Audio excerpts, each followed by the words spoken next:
Bay, there is the church of St Augustine in the parish of Brooklyn. There it is, typical Kentish church. Well, it's not that typical. Not many Kent churches have spires like that on their towers. So, Brooklyn Parish Church. Now, one of the reasons I escaped from Kent and never really wanted to go back, and I hope I'm not offending anybody here, is its conservative nature. It's conservative socially, politically, educationally, just about every way you could want. And I'm a teacher, and when I was a lot younger, we had Section 28, and being a gay teacher was actually quite a difficult thing to be, because you could lose your job. And so I didn't stay in Kent, and I moved away to teach in London, because I was much safer there, and more likely to keep my job there in London. And I wonder whether that conservatism is actually a reaction to the historic Kent, which was rather louche. And the parish of Brooklyn was the louchiest embodiment of loucheness you could imagine. Kent has got a proud tradition of bell ringing. And on bell practice nights, the ringers would ring in the parish of Brooklyn. But they never rang on anything other than the practice evening or the Sunday service. They never rang on a Saturday, because every child in Brooklyn was born out of wedlock. The poor vicar had almost lost his mind. He had to be retired and sent to an almshouse in Tunbridge. He was replaced by a young parson, and a young parson who made no difference whatsoever. He spent every morning in the church on his knees praying to Almighty God to change the hearts of the people of Brooklyn, to turn them away from their sinful ways. And one morning he was praying and he heard a gentle cough behind him. And he turned round and there was a young man turning his hat in his hands very nervously, and a young girl blushing, looking at the ground. And they said, "Parson, we have a request." And he said, "When's it due?" And they said, "No, Reverend Sir, we'd like to get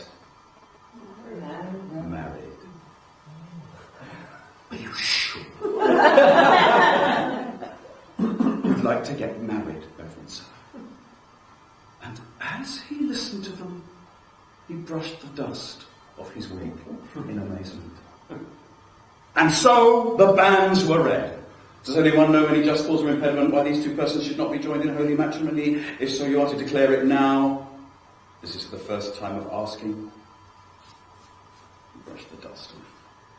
And then the following week, if anyone knows any just cause or impediment why these two persons should not be joined in holy matrimony, you are to declare it.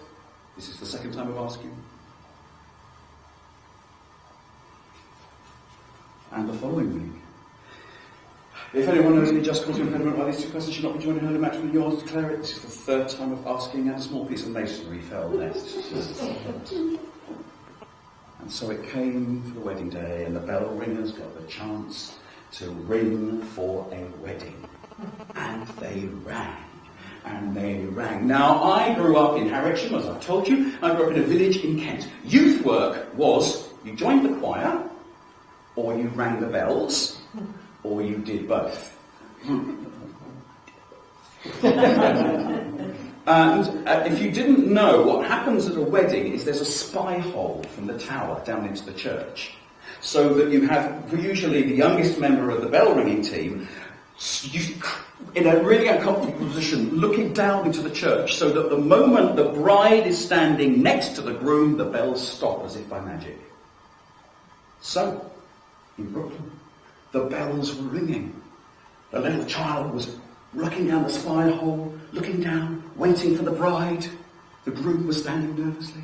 The bride arrived. She went up the aisle. She stood next to the groom. She looked at him. He looked at her. The little child was looking through the spy hole, which is when the bell captain says, "Stand!" which is when you stop the bells. And they stopped the bells, which is to say they stopped the ropes. But the bells kept ringing. The parson thought the bell ringers were just making the most of the opportunity. because the bells rang throughout the ceremony. And then he tied his stole around their hands and said, "What God has joined together, let no man put asunder." And then he declared, "I now declare you husband and wife." And as he did that, the bells started to crash. And as they rang and crashed and sounded, the dust from the building, from the roof began to fall, masonry began to crumble from the cracks between the stones, and suddenly the bells lifted the tower from the church and plonked it next to the building, which is where you will find it today.